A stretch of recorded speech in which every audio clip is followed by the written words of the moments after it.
Hello, world, and welcome back to Real Talk with ReZsaun, when nothing's off limits. I am your host, ReZsaun Lewis. Now, here on Real Talk, everything is debatable. So, on any given week, we could be discussing anything from sports to music to politics. You name it, we'll discuss it. Now, let's get it cracking. Yeah, man. Once again, my name is ReZsaun Lewis, and for those who are new to the show, I break down the show into specific sections. The first part of the show is current events and topics. The second segment is my relationship/family segment, followed by the audience question segment.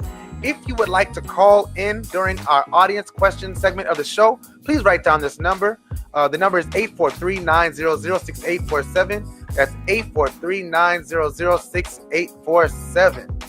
The lines will be opening around 7:30, and I will try to make tonight's show a much briefer show because I'm definitely trying to get to Game 7 of Celtics versus Cavs. Yeah, man. If you can't hear the music in the background is by my good homeboy Daniel Laurie, a.k.a. Digger Jones. He was a guest on the show just a few weeks ago, and I always love when I have him on because he's such a great guest. But if you didn't see that show, make sure you check it out. So let's get into these topics, man. I want to start off just where I just came in right there with the NBA playoffs. And I know that everybody who watches my show isn't necessarily an NBA fan, but please bear with me as I go through this because I am an NBA fan. I'm born and raised. Before I was a fan of anything else, to be honest with you, I was a fan of the NBA. So I take my fanhood very, very seriously. By trade, I'm actually a Heat fan, but we're sort of mediocre right now. So, you know, I still have to be into the game and watching what's going on. So with that being said, tonight is Game 7. We got Cavs versus the Boston Celtics, and I can tell you that it's definitely gonna be an interesting game for so many reasons. One, because we have what I'd like to call prime LeBron. Now, you may feel how you feel about LeBron James, but I will tell you that this man plays ball. And I expect nothing less than a stellar performance tonight from LeBron James. Will that be enough for them to beat the Boston Celtics? I don't know, to be honest with you. I'm not completely sure. But I do know one thing. I expect big things from him. Now, I will say this. The Boston Celtics are playing great basketball at this time. And because they're playing great basketball, I expect them to play great basketball at home. They are undefeated in the Boston Garden. So it's going to be hard. It's going to be a tall task for the Cleveland Cavaliers to go into Boston and get a W in Game 7. But if anybody can do it in Game 7, it's got to be one of the players that we consider no matter how you feel about LeBron, you've got to admit that he's one of the greatest basketball players that ever walked the face of the earth. Wherever you place him on the hierarchy of great basketball players, you have to admit that he is definitely up there. So LeBron James, it's on you. Right? It's on you. It's up to you to show what you can do tonight, to show where you actually belong on that pantheon of great players. I see Chris saying, not betting against LeBron. I've said this since the middle of the year when they were struggling. Until I turn on the NBA Finals and some other team is playing in the finals that does not have LeBron James on the team from the East, I will not pick against LeBron. So my bet is somehow, some way, LeBron and the Cavs figure out a way to win Game 7 and go on to yet another number 8 in a row NBA Finals, which in and of itself is an amazing feat. Again, no matter how you feel about LeBron James, you have to admit that that's an amazing feat. So, if he does it tonight, great. If he doesn't, the legacy speaks for itself. We can have a discussion about LeBron or however you feel about LeBron, or the discussion that I will probably never have again for the rest of my life. Maybe once LeBron's out of the league 5-10 years, we can start talking about LeBron versus that other guy again. But I'm not doing it here. I'm not doing it tonight because I don't got 8 hours of my night to throw away with y'all, just to be honest with you. So, yeah, Game 7 tonight starts at 8:30. I believe it's on TNT probably. Sunday nights games come on TNT, not ESPN. So I'll be looking forward to that. If you are a basketball fan, make sure you tune in and check out that game. Once again, this is Real Talk with ReZsaun. I am the host, ReZsaun Lewis, for those who are first-time viewers of this show. We just finished talking about the Cavs, and now I want to move on, staying in the sports world, but really going into more of a going into more of a serious route, I'll call it. All right, so here's the article. I posted it for you guys. It's the Trump NFL players who don't stand during the national anthem maybe shouldn't be in the country. I really don't want to start the discussion there. I want to talk about the fact that since this whole controversy has come up with Colin Kaepernick deciding to kneel during the national anthem, we've covered it several times here on Real Talk with ReZsaun. And again, please share this out if you haven't already. We've covered it several times, my feelings on the NFL and its reaction to the kneeling during the games. I think the NFL has really bungled it from the beginning, to be honest with you, because I think the NFL has shown itself, you know the term like your slip is showing? The NFL has shown me, and I think it's shown its fans, the things that they value. The things that they value. And one thing that they do not value is the thoughts and opinions of its players. This is where the NFL gets messed up as opposed to the NBA. The NBA, though they do have a policy that says you must stand during the national anthem, they give the NBA players an opportunity to speak out, and you don't reprimand them or rebuke them for giving their personal opinions. Now, some people may say, well, when I watch the NFL, I'm not watching it to find out people's political views. And I can understand that. But the problem is this. You don't mind it when you agree with it. If the only time you say, well, I want the NFL to stick to sports is when it's talking about the racial issues that are happening with our country, then your problem isn't with people showing their views. Your problem is with people showing their views about race relations in our country, which speaks to a larger issue, which is some people just don't want to talk about race. They don't want to talk about race largely because they're not comfortable with the discussion. They don't know how to have the discussion in a way that is productive. Let's just be honest, right? Most of these discussions about race in our country come down to name calling, come down to people pointing a finger, come down to people being disrespectful or people being offended. But if we were able to sit down and have these discussions in a substantive way where we could get a productive dialogue back and forth between people, we would definitely be more open to having these discussions. But we don't have those discussions in those ways. They don't happen in substantive manners. So let's go back to the NFL. Let's talk about the things that the NFL talks about openly that do not relate to football. And the NFL has Breast Cancer Awareness Month, where the entire league wears pink. What does that have to do with the NFL? Nothing. What it has to do with the NFL is the same thing that this social injustice situation has to do with the NFL. People, by and large, a large segment of our country is impacted by cancer, whether it be breast cancer, colon cancer, stomach cancer, brain cancer, skin cancer.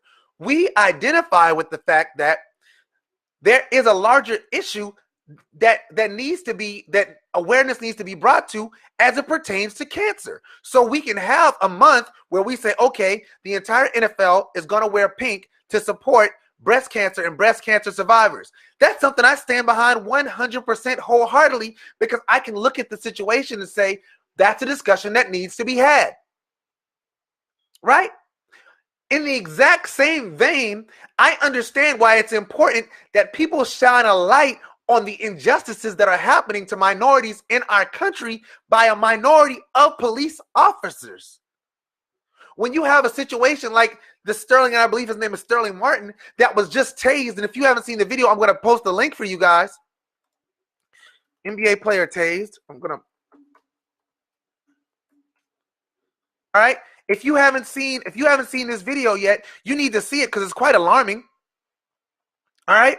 And when you have things like this happening in our country, then it's not hard to figure out why kneeling during the national anthem is not going at the soldiers. They've said so many times, this is not about the soldiers. I was a soldier. I am a veteran of the United States Army. Proudly served my country. And I definitely understand why that needs to happen.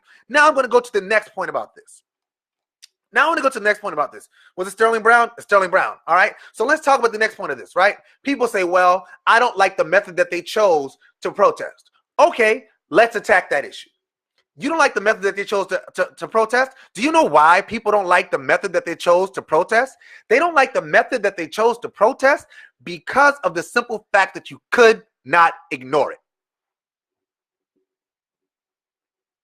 I posted this on my page a few days ago, right? The purpose of a protest is to draw as much attention to the cause that you are trying to cause change in to be able to effectively and efficiently cause change. Where did the NFL players do it? On the sidelines. They weren't in the middle of the game, like at the end of the game, grabbing the microphone and saying, hey, we need to be stopping this or we need to be doing that. No, they used their platform to, as they stood on the sidelines, not saying anything, not turning their back on the flag, not being disrespectful, not doing any of those things. What they did was they shined a light on what they cared about by kneeling during the national anthem. Now, if you don't understand the beginning of where that came from, and I am looking at you guys' comments, and I'm going to come back to them. Don't worry. If you don't understand where the beginnings or the where it oriented from, Colin Kaepernick originally sat down during the national anthem during the preseason games. He talked to a Navy SEAL, a former Navy SEAL, about more respectful ways to protest what he was trying to do, to bring attention to the thing that he was trying to bring attention to without being disrespectful to the flag or to the soldiers. That gentleman, former Navy SEAL, says kneel. Colin Kaepernick saying, I want to bring attention to my issue without disrespecting the flag, decides to kneel. And from that point, the people who decided that they were going to be upset regardless were upset. They were upset. Also, the people, so this goes on, which led to Colin Kaepernick pretty much becoming a martyr of the league because he's out of the league. And I said it when he opted out, which I think was a bad decision on his part. And I want to make sure I say this. He had a $16 million contract for the next year. He opted out, betting on himself that he'd be able to get another deal because he was good enough to get another deal. And he was definitely good enough to get another deal. But we know politics, right? So he didn't get another deal. He didn't get another opportunity to play in the league. And now he's pretty much going around the country making speeches and trying to affect change in another way while still trying to get back into the league. Do I think he's going to be back in the league? No. Now Eric Reed, who was his teammate, who advocated for everything that he advocated for, is also out of the league. Now Eric Reed was an all-pro corner, all-pro safety. So even if you said, oh, well, Cap wasn't good enough, Eric Reed was an all-pro last year. Not last season, the season before. All-pro. He was injured the year after. All-pro safety. He's out of the league. He can't get a job. He was actually called in. Kaepernick was also called in by the Seahawks this year, right? And they asked him, would you be willing to not kneel for the flag? He said no. Never heard from him again. So for those who are saying, well, Cap's not out of the league because of the kneeling, you're absolutely being disingenuous. You're absolutely being disingenuous. But let's go back to my major point, which is people who wanted to be upset were going to be upset regardless. Do you know why? Because you couldn't ignore the issue. You had to talk about the issue because it was right there in your face. So what the NFL decided to do was this. They decided to go behind closed doors and have a meeting. And in their meeting, they decided, without an actual vote, by the way, they did a poll, but they didn't do a vote. They decided, with all but 2 teams voting for this, we're going to give money to social justice groups. But if they decide that they want to protest on the field, we're going to fine them and we're going to penalize the team. Right? We're going to fine them, we're going to penalize the team. If you want to come out on the field during the national anthem, you have to stand for the flag. Couple things there. One, that's forced patriotism. Now, I just taught my kids about World War II in my class. And nationalism was one of the things that led to World War II. Nationalism was one of the things that led to Hitler. I'm just saying. So, if I'm lying, look in the history books. Look at the things that he did. Look at the things that he forced. Look at the things that he enforced. Look at the things that he required from the people in his country that he ruled over as a tyrant. And I want you to look at what's going on right now. And I want you to tell me that I'm wrong. Tell me that I'm wrong about that. And if you want to have a debate about that, I always tell people 843-900-6847. Call me. Let's talk about it. Let's talk about where I'm wrong on this, right? Because no matter what, telling me that even as a veteran, telling me that I have to stand for the flag? No, I don't. There is not one law that says you have to stand for the flag. Not one. Now, if I'm in the military, I do. There is a law. UCMJ. There's regulations. All right? But I'm a civilian. And so are football players. They're civilians. Now, people also say, well, their job has the right to tell them to do what they want. Cool.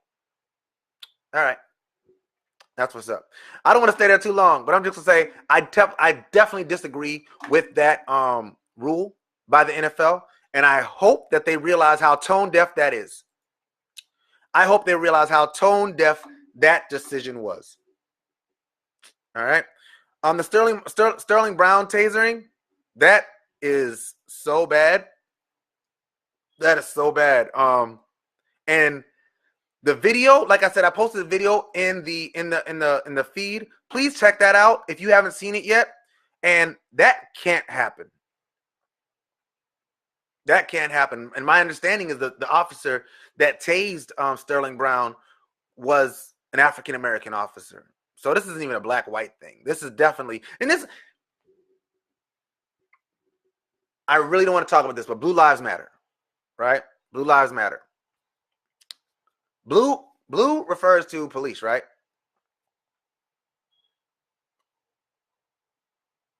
The problem is this. What about when black police officers who are off duty get mistreated by police officers?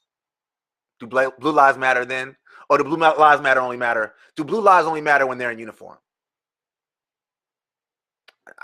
I'm just going to say that, and I'm going to leave that there. That's all I'm going to say about that there. Like I said, I do not want to stick on this point too long. Let me read through some of the comments. I'm going to go back to where I started this segment. Let's see. We need to pull our stock from the NFL until a change is made. This is Brian. It's one thing to say you disagree with how the protest is being handled and still continue to watch. Support has to be pulled. Drop viewership numbers and ticket sales. Pull on their money. To me, that's the only way. Brian, I think you're absolutely right. And I am telling you that if the NFL goes into this season with that rule, I will not be watching. Flat out. And that includes everything, including the Super Bowl. Just not. And I'm a Niners fan. I'm a diehard Niners fan. If you look on the wall above me, there is a big Niners logo. I've been a Niners fan since I was a little boy, and I will not watch the season at all. I cut my Sunday ticket last year, and I didn't watch any games up until I think week 11, and then week 11, I was watching games that came on network television, but I really didn't watch anything outside of that. I will definitely not watch anything this year if that happens. A lot of people don't know that the government funds the NFL because they use the NFL's recruiting method. Absolutely. The NFL gets an $8 million check from the military every year. The Department of Defense pays the NFL $8 million every year. Every single year. If they really were about this patriotism life, they would say, keep your money. Keep your money. We will promote you for free. But they won't, because it's not about patriotism for them. It's about appearing patriotic. And that's the worst kind. That's the worst kind. Protest makes you uncomfortable? Definitely, Chris. I'm preaching tonight. I see you, Brian. Thank you, bro. Cap even started out sitting until he talked to Green Beret. Yeah, I remember I talked about that. Either this is America or it isn't. Absolutely. Either we are the land of the free and home of the brave, or we are not. Either we are the land of the free, the people who are allowed to make decisions for ourselves and have freedom of speech, or we are not. I also have a problem with this. And I've been here way too long, but that's all right because I'm cooking. All right. Also this. We had a protest in Charlottesville, which we talked about, and our president stood up for Nazis. Nazis. For their First Amendment right. But NFL players don't get First Amendment rights. Whatever, man. Nazis that killed people. And the NFL has shown that they're more willing to back up people men that beat women. They will stand behind men that beat women more than they will men who stand up for their community. That's all I need to know. That's all I need to know. That's all I need to know. And I really didn't want to stay there this long. I've been on this topic way too long already. What's up, Miss Joyce? How you doing? Chris, I find it funny that kneeling is disrespectful, but every sporting event I go to, there's some drunk, obnoxious fan talking during the national anthem. Also true, right? Also this, I went to a Panthers game last year with my mentee's father, and during the national anthem, people were walking around getting drinks at the concession stand. They didn't stop the concession stand during the national anthem. They definitely didn't. Why? How about this? Why don't they stop cameras during the national anthem? Why don't they say, you know what? During the national anthem, all we're going to do is put a picture up of the flag. And that's all we're going to show. Because we want to show patriotism. But that's not what they're doing. That's not what they're doing, man. And I'm going to call out hypocrisy every single time. 10 times out of 10, I will call out hypocrisy. 10 times out of 10. And in this way, the NFL is definitely being hypocritical, which is what I hate. Yep. All right. So I'm going to leave that there. There's some other things I said I would talk about tonight. Let me make sure I find them. Yeah, man, but yeah, I'm definitely, that's got me hot, man. Like that has me hot because I hate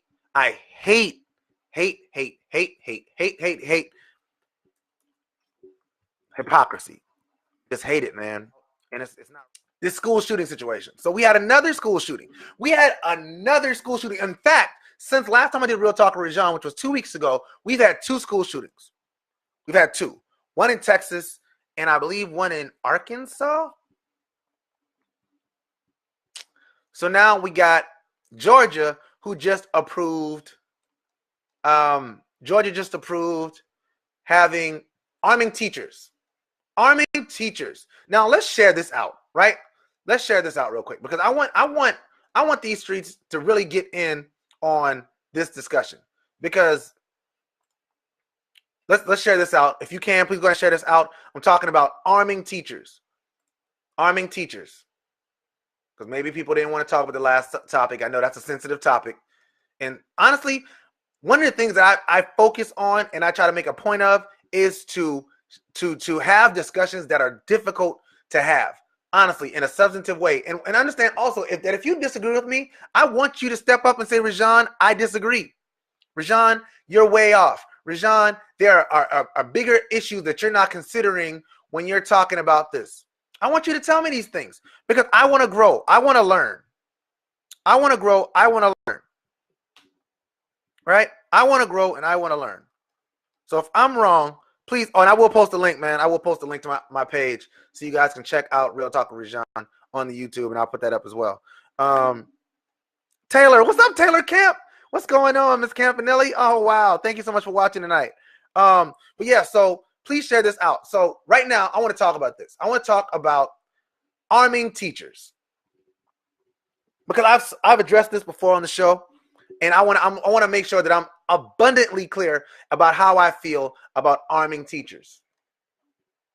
I want you to know how I feel about arming teachers. That's important. And again, this is a topic that I've discussed on Real Talk before. But according to this article, and I want to make sure that I do cite the article. This article is by Newsweek. And it says that the Georgia School Board unanimously votes to arm teachers. All right. The Georgia School Board unanimously votes to arm teachers. All right. It says a school district in northern Georgia unanimously voted Thursday night to arm teachers with guns who volunteer to carry. Teachers will be permitted to have guns holstered and not be allowed to have guns in bags or purses under the new policy. So I guess you have to have a concealed carry license. Fannin County School Board approved the proposal that said employees must be approved by the Board of Education and the Fannin County Sheriff before being allowed to carry a gun on school campuses. Approved teachers will be trained on judgment, pistol, and long gun shooting at a minimum. All right. So, so, so let's think about what's going on in our country at this time. Police officers who we have hired to protect and serve the people of America on a day-to-day basis, and probably who are the most trained people as it pertains to weapons in our country, can't decide when or not to shoot somebody. They're licensed, right? So let's take the same situation and let's put a teacher in this situation. Let's put a teacher in this situation. Let's take any teacher. Let's call her, because I'm going to use demographics. According to demographics, most teachers are younger, Caucasian. Are Caucasian females. I want to say younger, Caucasian females. Now, I don't know if y'all know what's happening in our country, but there's apparently some kind of general fear of black people. So you take somebody, and I'm not talking about, and again, I'm not saying that all teachers are afraid of black people. I'll make sure I clear this, because I'm a teacher and I work with several teachers that do a great job of working with African American students. And I've spoke about that several times on this show before. So before somebody watches this show and says, "Oh, ReZsaun is saying that all white teachers are against black students or afraid of black students," that's not what I'm saying. My entire team is made up pretty much, other than me, if you've seen the pictures, of younger white women, and they do a great job with the African American students. So I don't want to make it seem like that at all. What I'm saying is this: there is a general problem with African American students or African American people in our country, and a general distrust of African American people in our country.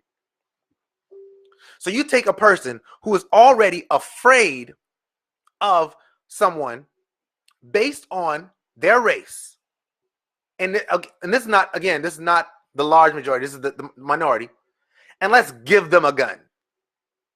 And one day, when little Tyrone or little Tyrese, and I use Tyrone and Tyrese because I have nephews named Tyrone and Tyrese, so I can use their names. Little Tyrone, Tyrese is maybe moving towards them in a what they consider to be a threatening manner. How long before we have how long before we have a shooting of a student by a teacher? How long?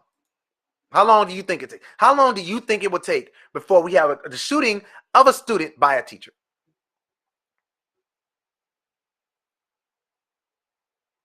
I think the solution to the school shooting situation is, and I've said this before, is to have more police officers at schools, is to have metal detectors at every single school. Not just what we deem to be the bad schools, because again, if you look at the problem, what we deem to be the bad schools are not having these mass shootings.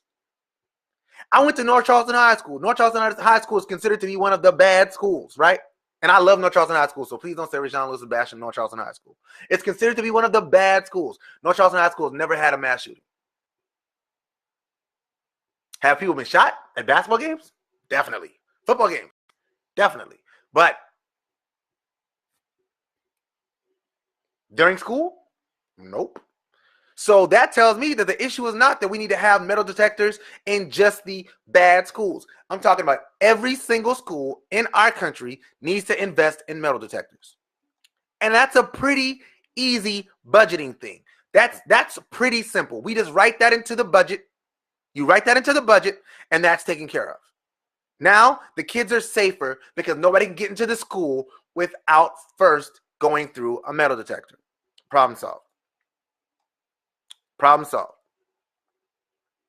Problem solved, right? And if I'm wrong, if I'm oversimplifying this, please say, ReZsaun, you're not considering this. But I'm telling you this: arming teachers will cause more problems than it solves.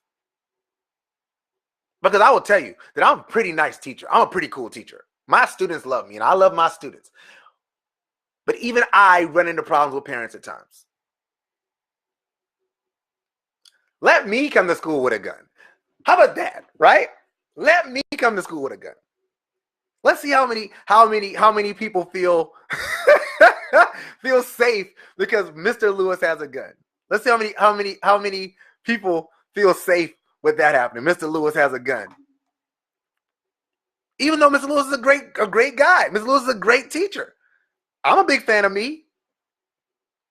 Just saying. How many people will feel safe or will feel unsafe because Mr. Lewis, licensed to carry, teacher, has a gun? I'm just saying, it will create more problems than it will solve. And anything that will create more problems than it will solve, you need to avoid completely. All right?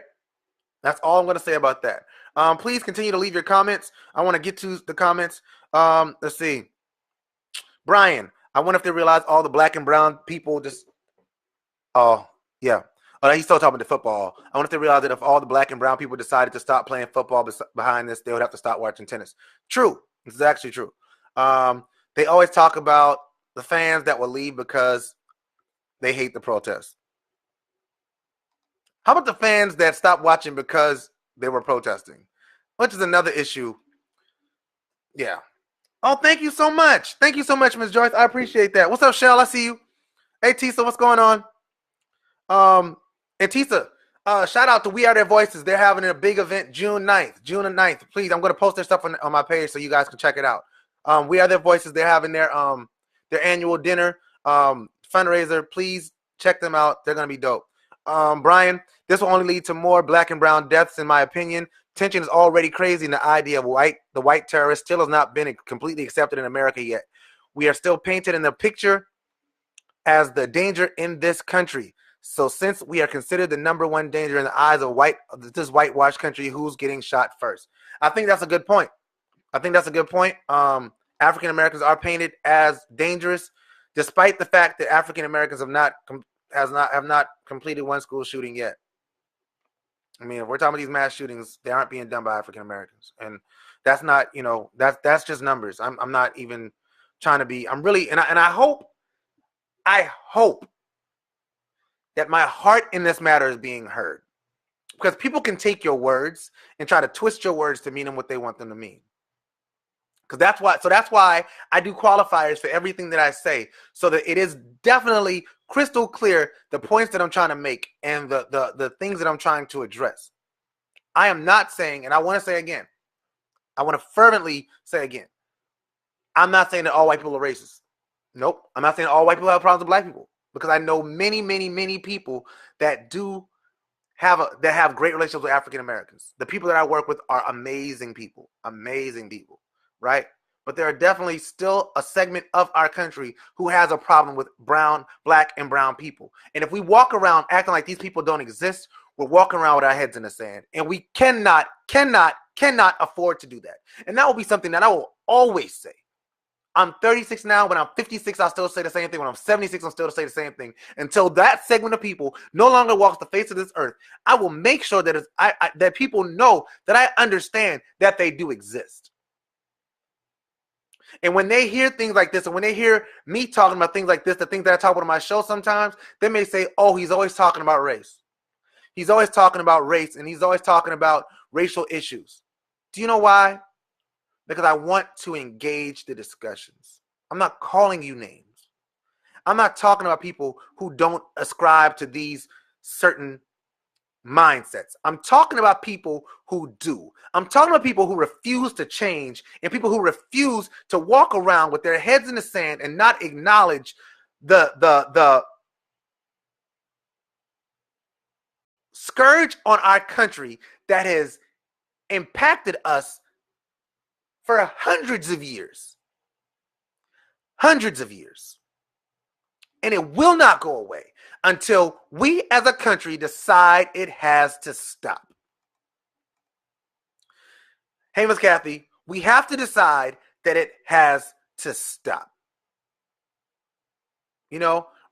And I speak about this with with the people that I work with all the time. And I will say that we are able to have substantive discussions. And my prayer is that, and I'm a pretty transparent person. My prayer is that they definitely can see my heart in this thing, man, because like if what I'm saying makes you uncomfortable, I hope that it makes anybody uncomfortable enough to hit me in the inbox and say, ReZsaun, I want to know more about what you're talking about. I want to understand what you're talking about. But it's hard to have this discussion as a white person. It's hard to have this discussion as an Asian person. It's hard to have this discussion as a Hispanic person. It's hard to have this discussion as a Jewish person. I want to have these discussions in a meaningful way. And I don't want to talk at you. I want to talk to you. I want to engage you. Because that's the only way we will ever come. It's the only way we're going to change the world, guys. It's the only way. Walking down the same road, expecting different results repeatedly, doing the same thing, expecting different results is the definition, textbook definition of insanity. Be mindful of the enemy's devices. Steal, kill, destroy. Sift us as wheat. The enemy desires to sift us as wheat. And one of the things that the enemy has used over time, repeatedly, to sift us and to separate us and divide us is race. And this isn't just race between blacks and whites. This is with blacks and blacks. We are more divided within the African American race than any other race is in general. And that's another discussion for another day. I'm not going to have that discussion right now. But I'm definitely thankful that I'm able to have this discussion. I think this video's been on 46 minutes. 46 minutes. So I want to go back and read the comments. Because it looks like you guys have been giving a lot of comments. Preach, Rez. Hey man, I'm sharing. I'm soul on wax, man. That's what I am.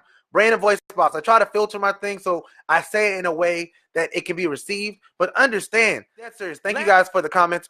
See, Larry says, continue being voice. Thank you. Mike, we're always arguing. We need the non-racists to speak up within the family structure. Accepting your dad for who he is fine and all, but maybe if they speak up, we can have less headaches. Fact.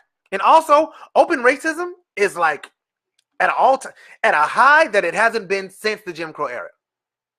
There was something that happened in the Barack Obama presidency that followed the Barack Obama presidency that led to people being way too comfortable, being way too racist.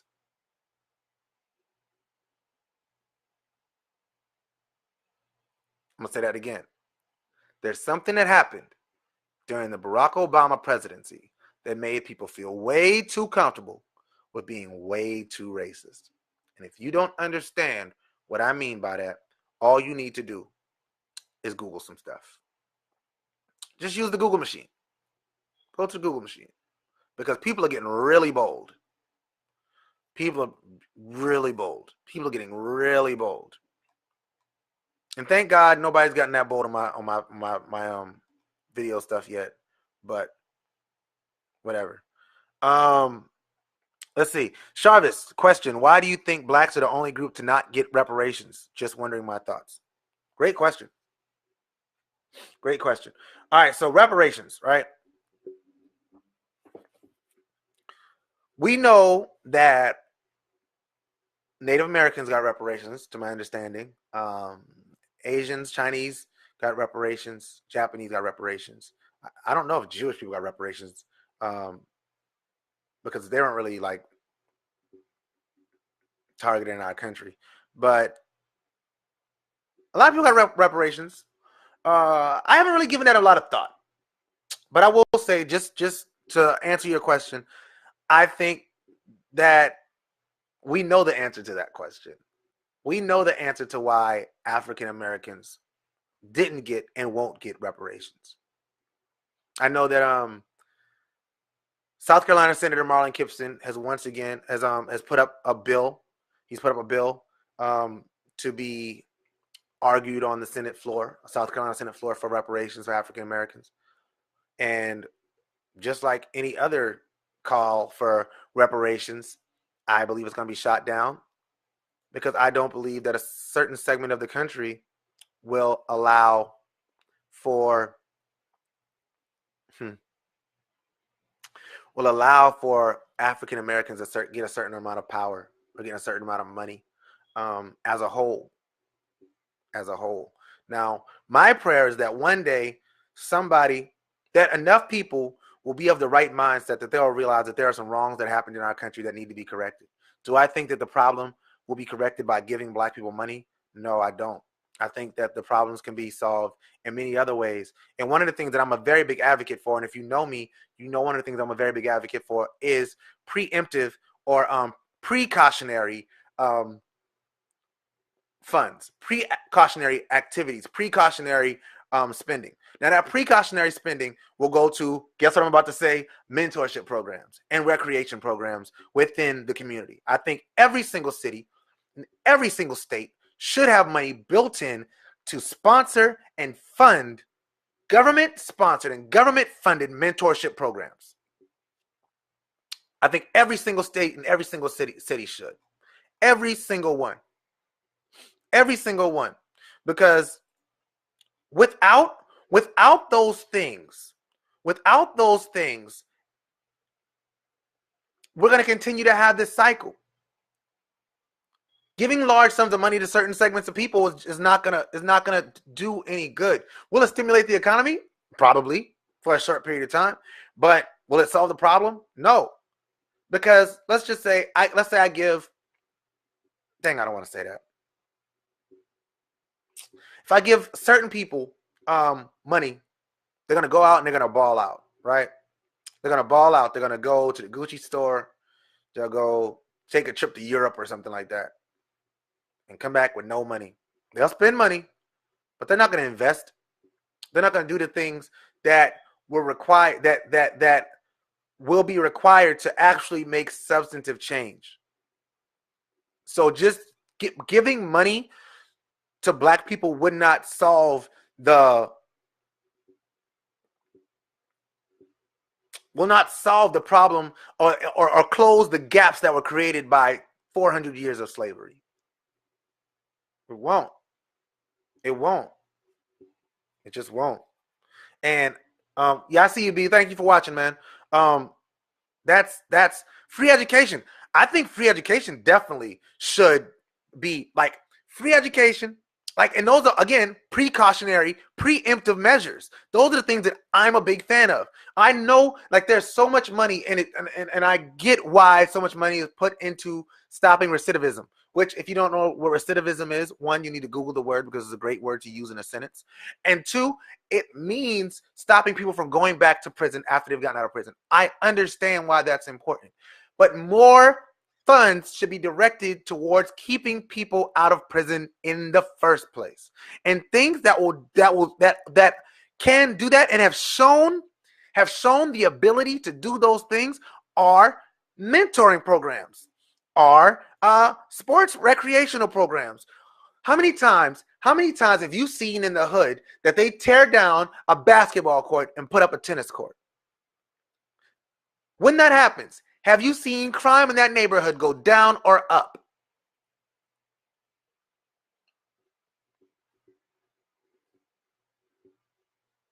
Because I know what I've seen. Because all the kids that used to go to the basketball court right up the street, now either they have to find a court, they have to find a way to the court or the gym way down the street that you have to pay to get into, which they probably don't have money to do, or they find something else to do with their time. We got to put more money into the kids. We got to put more money into the kids. And by putting money into the kids, I don't mean by building prisons. I do not mean by building prisons. And if you invest, if you watch Real Talk with ReZsaun, I don't know if people watch Real Talk with ReZsaun. I don't know how many viewers I got tonight. I have 95 comments, which is dope. Shout out to y'all. But if you are investing in privately owned prisons, shame on you.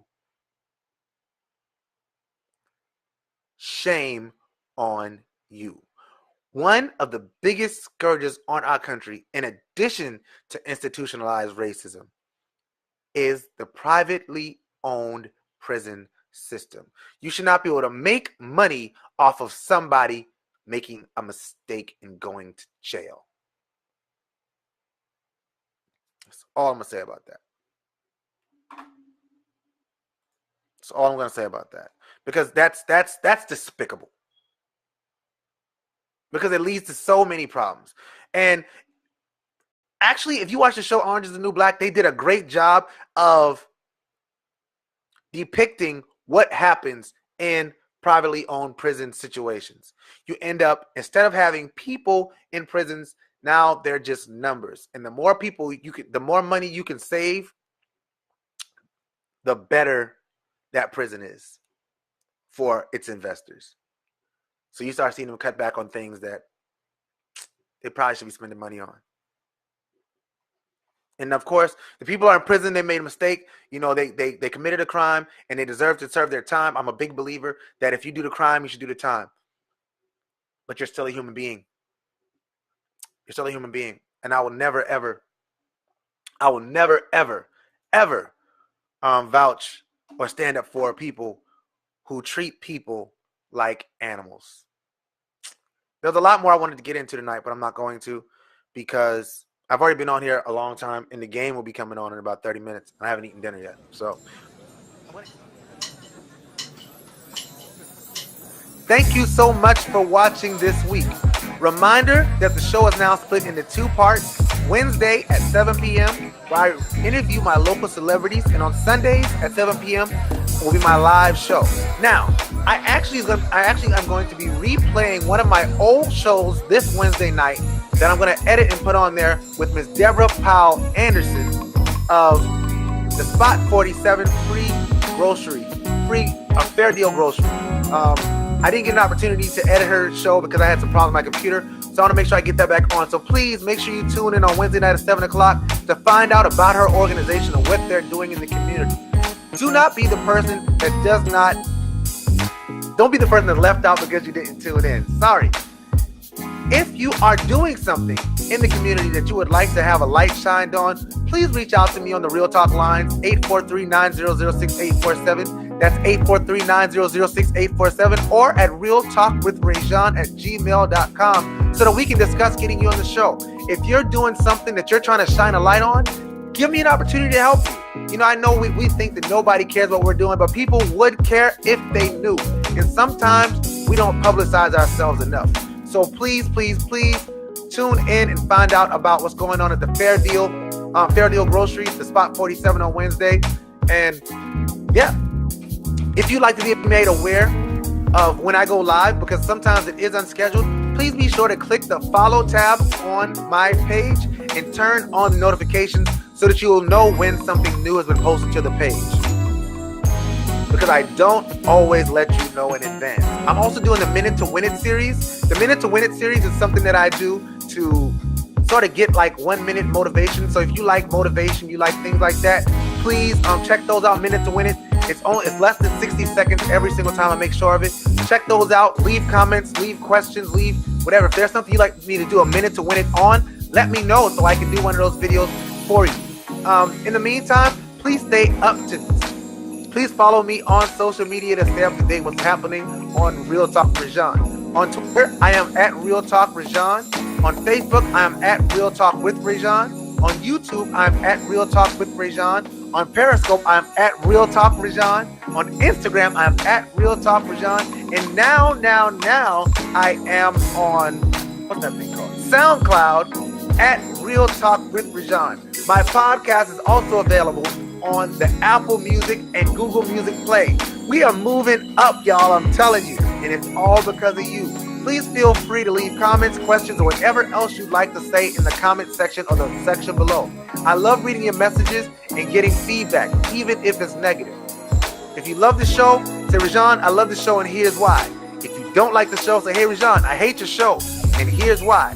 But talk to me. Let me know what you think. The comment section is always open, and so is my inbox. I am currently accepting invites for speaking engagements and event hosting opportunities.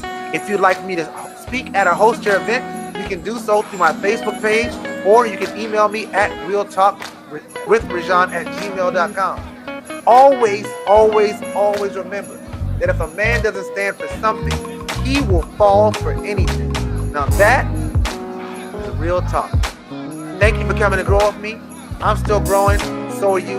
We do it together. I love you guys. See you next week. Peace.